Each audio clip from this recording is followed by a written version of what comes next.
Hello friends, welcome back to my new video guys and my YouTube channel guys. Today friends we are going to talk about guys how can we reboot guys Infinix phone. Friends you want to reboot means guys you want to restart your phone guys. And guys today friends I will show you guys your Infinix phone guys a secret setting without press on guys power of button guys. We will restart our Infinix phone and friends now let's see how can we restart it. So friends first of all guys you will have to click on guys your phone setting guys. So after on phone setting guys scroll it and friends click on guys your phone special function and friends click on accessibility. Click on accessibility menu. So once your accessibility menu is off, so friends you will have to first of all on from here and guys you will have to give permission. Got it. And friends now come back. Friends you can see guys this icon guys you will have to tap here and friends you can see guys your phone at this setting guys. So how can we restart? So friends you will have to click on power of setting.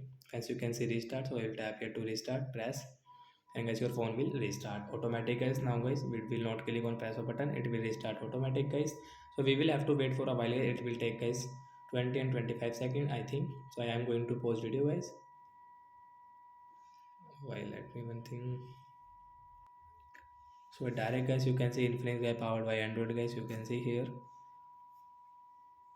So friends after 20 and guys 25 seconds guys your phone will power on automatic and friends you will have to draw your pattern. After draw your pattern guys wait for a while guys and after 10 seconds guys you can use your phone. It's taking time guys, loading time. And friends now guys you can use it. So like that guys we can guys restart our Infinix phone with secret settings. So that's it guys, thanks for watching the video, bye guys.